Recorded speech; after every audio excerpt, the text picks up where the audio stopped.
and a very warm welcome to another episode of the Untamed and Embodied show.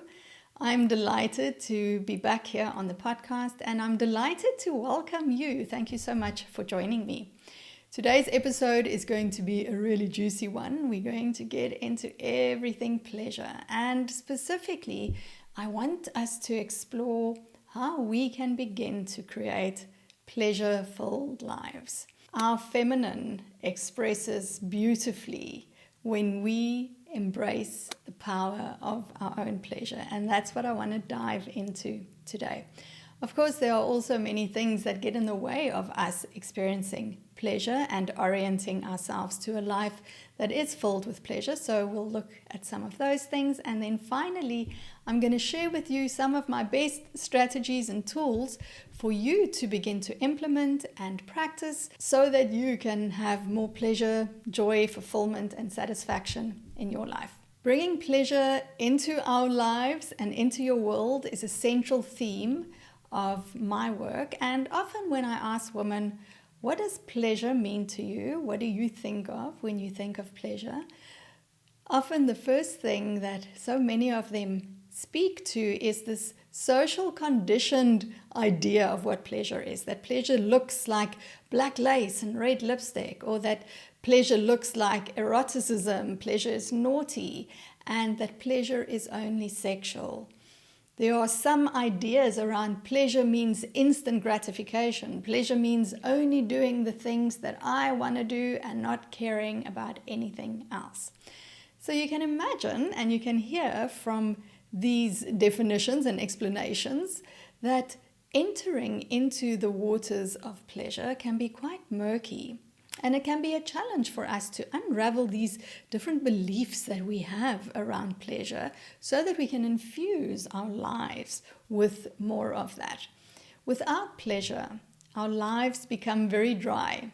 Our lives become empty. Our lives feel unfulfilled, and we get filled with resentment. We get filled with bitterness.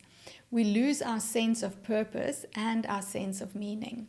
It's one of our human needs to feel joy and satisfaction. And if we can't source this satisfaction and the sense of well-being and joy from within us, what we'll do is we will go and find it in our outside world. We'll look for things outside of us to give us that sense of pleasure. And more often than not, the things that we end up doing aren't necessarily good for us. And I'm thinking of the 3 S's. We shop, we sugar, or we sex. So the reason why pleasure is such a big theme in my work is because when we center pleasure, this is how we turn on our power. This is how we turn on our potential. And to reclaim our feminine power, we need to reclaim our relationship to pleasure. If we walk around with these outdated and not our beliefs of what pleasure means, can you see how challenging it is to bring that into your life? Because if this is your definition of pleasure, if you see pleasure as just something that is only sexual or something that only is for instant gratification, can you see the internal conflict that it causes when you try to bring more pleasure in your life?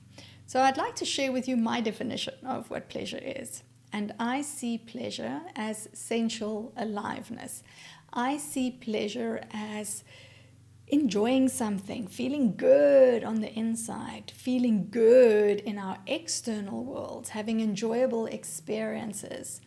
Pleasure is an energy, and the more of this energy we can bring into our lives, the more expressive, the more confident, and the more powerful in our own right we will show up. What pleasure asks of us is our devotion.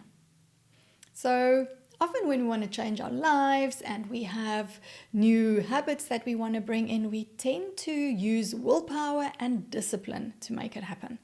But when we bring pleasure into our lives using our masculine strength of discipline and willpower, it becomes a to-do list, it becomes a task, it becomes something that you have to do in order to achieve a certain outcome. And my invitation to you is, if you are new to the path of pleasure, if this is not something that you habitually orient yourself to is to begin to devote yourself to your pleasure. Take a stand for your pleasure.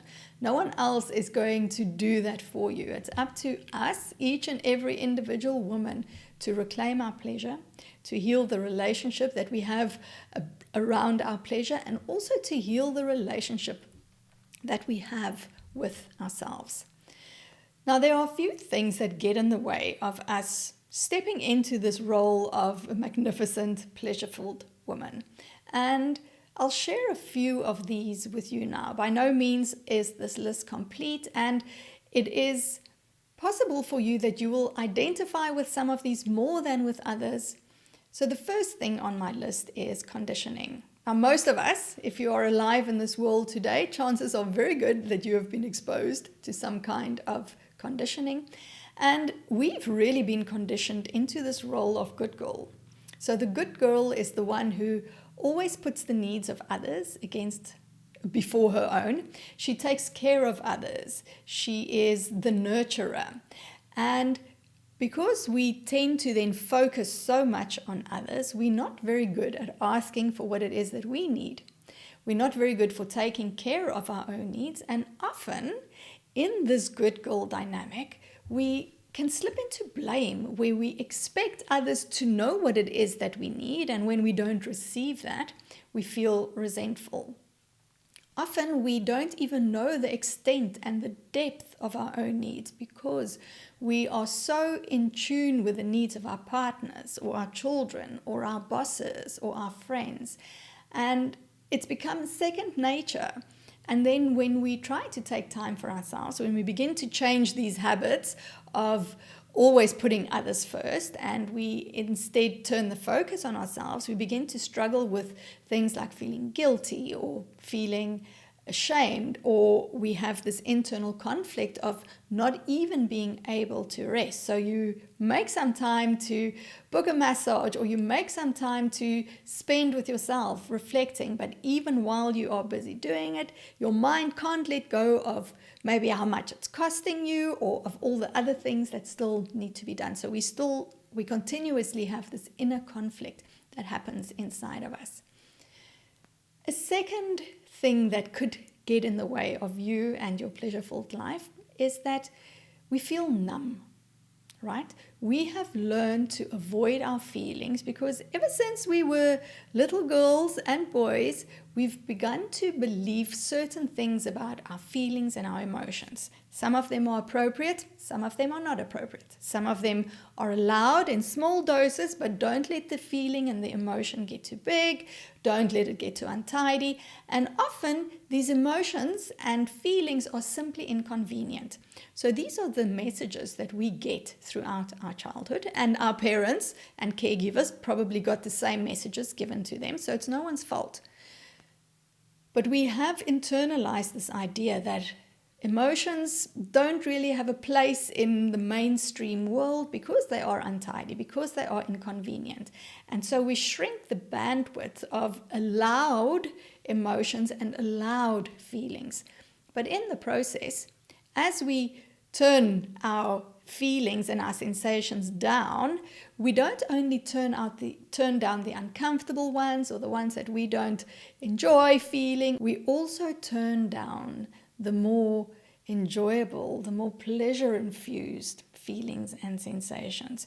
You cannot only turn down a little bit of who you are. When we begin to dampen ourselves, when we turn down our own internal volume, it's like a blanket downturning that happens. And so when we limit this range of our own inner world, the experiences in our inner world, typically what we do is the moment that something might pop up its head, we distract ourselves. And we do that by either keeping very busy, always finding something to do, we work too much, we solve other people's problems, we are too involved in other people's lives, we spend our money on things that we don't need, we lose ourselves in the lives of celebrities and influencers and even our friends on social media.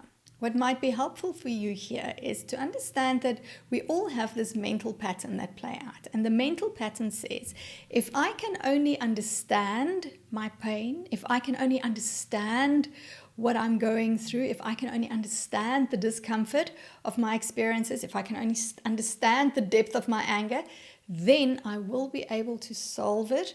I will be able to make it go away. And so what we do practically is we think about our feelings and our emotions instead of feeling our feelings and our emotions. And that is what numbs us. This is what I mean when I say we've become numb. A third condition or pattern that could potentially be in the way of you embracing a more pleasure-filled life is that you have become addicted to your own pain and your own drama. And I'm using the term addiction very loosely here. What this looks like is you have so identified with the role of what is wrong with you that it's very difficult for you to imagine yourself to be anything else. How I also see this dynamic play out is you're very good at being able to connect the dots between what is currently manifesting in your life and what that has to do with what has happened in your past. And there's absolutely nothing wrong with having this level of self-awareness. In fact, self-awareness is the first thing that we need. It's the most important ingredient for any kind of transformation to happen. The problem is when our self-awareness doesn't go any further than that. We're only sitting in the knowledge of what happened, and then we are also caught up in this mental pattern of thinking about our experiences, trying to make sense of them instead of actually going in and feeling this. In this instance, though, your self-awareness has become a trap where you identify with this pain body person who you don't know who you would be without that. And I'm speaking from experience here. I used to be in this boat where I so identified with this version of myself who had a painful past and who had low self-worth and low self-esteem, and my pain body was front and center in my existence. And I didn't know who I would be without that. And so a big part of my work is to support women to disconnect from this pain body, to disconnect from this blame victim outlook that we have in life. And the entry point for me into that is to work with our inner child. Your inner girl is the one who is experiencing that pain as if it is happening to her right now. She is the one that's trying to keep you safe and making her feel safe, letting her be the child instead of the adult so that she doesn't have to run the show anymore. This is one of the ways that we reclaim our power. This is one of the most powerful ways that I know of that we can begin to break through this hold of having a low self-worth and having problems with your self-esteem. We invite our mature feminine to step in and to remother all parts of ourselves, including our little girl, that we've banished into the dark and that we feel shame for, that we have disowned, and that we deny. The next potential barrier when it comes to living a life that's more filled with pleasure is the relationship that you have with your body. So pleasure, first and foremost, is experienced through the body. And so we have to be in our bodies in order to experience the pleasure. And if you don't have a good relationship with your body, if you don't feel safe in your body, or if there are parts of your body that you wish were different or that you reject, can you see that that also makes it difficult to deepen into any kind of pleasurable experience? If you invest time and effort into your appearance, you will feel more empowered. If you feel fabulous, then you will act fabulous. And if you begin to heal the relationship that you have with these parts of you that you don't like, these parts of you that you wish looked differently, if you change this negative self-talk that you have about your body, you'll find that you not only begin to change the relationship that you have with your body, but by extension, it also begins to change the relationship that you have with yourself.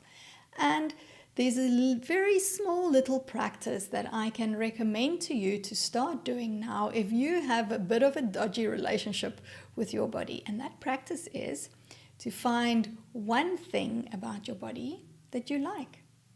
One thing about your body that you love as it is now. Not the body that you want to have, the one that weighs less or the one that has a different shape, but the body that you have as it is right now. Find one thing to love there and devote yourself to loving that part of your body. And as you continue to do this practice, as you deepen into it, what you will find is you are able to find more things that there is to rejoice. There's more things to love about yourself. And if you begin to love your own body, then other people will start to see your body as you see yourself. The world is a mirror, and what we get reflected back to us is a sign of what is inside of our inner world, what is going on in our inner world. So I'd love to share with you now some thoughts around how you can begin to cultivate a pleasureful life.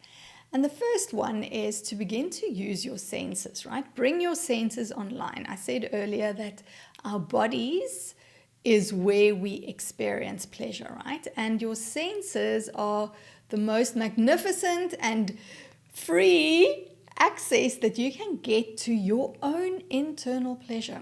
So we usually have one or two senses that we prefer. We tend to rely on these senses all the time, and we're leaving out some pleasure potentials when we do that. So the invitation here is to bring all of your senses online. If you use your senses, what you are actually doing is you are training your body to become more sensually alive. And these are really very simple things that I'm speaking about. So for example, for sight, look at things that you enjoy. Make sure that your surroundings are appealing to you. For sound, go into nature or listen to nature sounds on a playlist.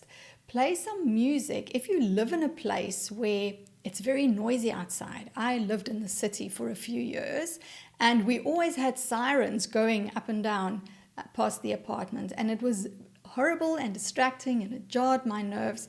And I found that if I played soft music, then this impact of the sirens wouldn't be so big. Thinking about just the different textures, when we talk about touch, there are so many different textures that you can experiment with. You can touch hair or fur or pebbles. Something else that you can consider with touch is how does the fit of your clothes touch your body? Do you prefer things that are more soft and flowy, or do you prefer things that are a little bit more structured and tight? I always have this idea that flowy and soft works for me, but when I wear clothes that are soft and flowy, it feels like there's too much fabric around me and I actually get irritable. So I prefer to have clothes that are more fitted to my body and clothes that have more structure. So there's absolutely no right or wrong way to experience your senses. It's really about what gives you pleasure. When we talk about the sense of smell, when you eat, before you just put the food in your mouth, take a breath first. First smell what it smells like. When you drink some tea or some coffee, first inhale it and let the smell infuse your being before you take that sip. If you have unpleasant smells in your house, if your drain stinks, then get something to pour into the drain so that it doesn't smell anymore. If you can tolerate perfume, or if you enjoy essential oils, then that's a beautiful way to activate your sense of smell. And you can even open your windows to let some fresh air in from outside. And then taste. So taste your food deliberately. When you taste, notice what it is that you are tasting. Notice where in your mouth, on the front of your tongue or on the back of your tongue, where on your taste buds are you actually tasting this. And all of these will activate your sensual aliveness. The second tip that I have for you is to begin to relax your nervous system. When we spend so much time overthinking, planning, getting on with life, being busy, being distracted, avoiding our feelings, what happens is all our energy is pulled up here. And there's not really much going on in our bodies. We don't really have access to what is in our bodies. And as our energy pools here, our nervous systems also get constricted. We have all of these internal conversations going on, and this puts our nervous system into fight or flight. So it's not only the busy world out there and the demands of your boss and the traffic and the noise that's putting your nervous system into fight or flight, but also the internal conversations that you have and the relationship that you have with yourself. And this is another big thing that we explore in my work, is healing that relationship with yourself also supports your nervous system to be more regulated. Now, if your nervous system is totally tensed up and bunched up, there's no place for pleasure there. It's not even interested in having pleasure. And even if you tried, you won't have the capacity for pleasure. So pleasure is not accessible to us in this state. What you want to do is do things that can regulate your nervous system, do things that can bring your nervous system down, that can increase and open your capacity to experience pleasure. And again, these can be really simple things that you do at home.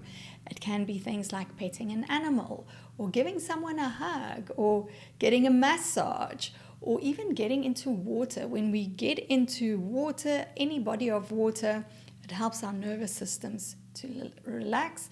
And being in nature is also a wonderful way to relax your nervous system.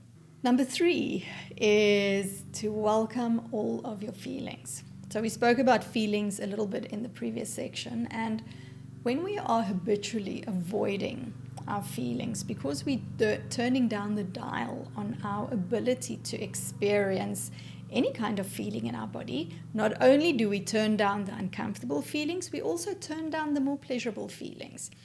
If we avoid these feelings, typically what happens is we flee out of our bodies, right? We go into our minds, we go and think about our experience instead of being in the experience. And so learning how to feel what is happening inside of you, learning how to feel what your thoughts feel like, what your emotions feel like, what your energy feels like, getting all of the information that's available in your inner world provides you like a rich landscape to begin to cultivate a life that is infused with pleasure, that has pleasure running through it all the time. We turn from simply being a simple melody to becoming a beautiful symphony when we allow ourselves to feel and express our fullest range. The 4th practice for bringing more pleasure into your life is to move for pleasure. Don't move for losing weight. If that's what you want, then that's a bonus. Don't move for getting fit, although that's also a bonus. But move for pleasure. Move your body in a way that feels good.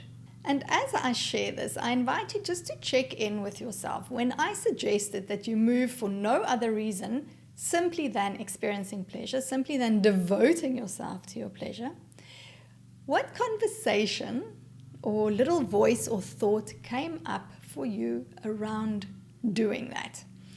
Did it sound exciting? Did it sound like something that you want to try out? Do you feel a longing or a yearning for that? Or did you have a little voice that says, oh, what a waste of time. Why would you want to do that? So just have some self-awareness around what is your relationship towards pleasure in this way, to gifting yourself pleasure in this way. One of the practices that I teach all of my clients is how to move your body in a way that gives pleasure. But you can do that with any kind of daily rituals, like going for a walk or stretching or even dancing. Dancing is a beautiful way to connect with your pleasure, and it is a way to connect with yourself. The next one that I want to share with you is to create coherency in your life. This is another way in which we can begin to introduce more pleasure and have more pleasure-filled experiences. So declutter your home, declutter your relationships, declutter your diary. Get rid of all of the things that are taking up unnecessary space. So use some discernment here. Don't burn your life down, but see where can you create more space? Where can you create more harmony? Having a tidy sink and a tidy kitchen does wonders for your nervous system. I can promise you that. So what new actions can you do? What little tasks can you do in the evening before you go to bed to make sure that there is coherency in your life? What conversations do you need to have with the people in your life to bring in coherency, to create this sense of ease in your nervous system? When there's incoherency, our nervous system goes into overwhelm and we go into fight, flight, or freeze. So we want to create this sense of space and coherency. Number 6, I think, is the one that we're on now, and that is to surround yourself with things that bring you pleasure. So these can be things like candles or scent. It definitely is something like clean spaces, like we've just discussed in decluttering your space. You can bring pleasure into your everyday by having pleasure breaks, and this is what I learned from one of my mentors. Set your watch if you have to. Put an alarm on your phone. Every hour, take a short little break, even if it's only 2 minutes or 5 minutes, to stretch, to breathe, to drop in your body, to wiggle your hips a little bit, to go and stand in the sun, to walk with your bare feet over the grass. Gift yourself little moments of pleasure throughout your day. It's easy for us to get stuck in work mode. And once your awareness and your attention has been pulled into your mind to get all of the things done, it can be very challenging to get out of that state. It's very seldom that we can automatically go from our mind space back into our body space. We have to do the practices. We need to learn how to switch our energy from our masculine thinking drive into our feminine feeling drive. And these practices that I've shared with you now, and doing something like pleasure breaks, is going to do that for you. So you can go for a walk, you can take a power nap, you can read a chapter from a good book, you can put a song on and dance just for the length of a song. And just if you are in your workplace now listening to this, wherever you are, actually take a look around you and see, what can I shift or change? What can I do to make this space that I'm in more pleasant for me to be in, more enjoyable for me to be in? We want to shift this uptight energy that we have from only being up here in our minds into a softer, more expansive energy. And then the next point is to slow down. I've forgotten what number we're on. So the next point is to slow down, to start doing things slower instead of rushing from work to yoga and then rushing to bed. Stop multitasking. Start doing things in a slower way. There's a possibly good reason why we tend to be so frenetic and we tend to always be so busy. Because when we slow down, we actually have time to feel what is going on inside of us. And of course, if you're not skilled in navigating through your feelings, if you're not skilled in learning how to be with whatever it is that you are feeling without feeling or thinking that you need to change or fix that, of course, when we begin to slow down, this is another challenge that we experience. It's hard for us to slow down. But there's so much gold in learning to slow down, in savoring the moments instead of always rushing to the next point. This is the work, feeling our feelings. This is how we connect to our feminine power. So a final practice that I will leave you with is to, right now, as soon as it feels pleasurable for you to do so, take a pleasure inventory of your life. Look at all of the areas of your life, from work to your relationships, to your well-being, to your self-care, your finances, and see where can you bring more pleasure into those areas of your life. Which parts of you in those areas are yearning for pleasure? They're thirsty for some pleasure. And then begin to take small little baby steps to bring and infuse more of this pleasure into your life. Your future self will thank you for it.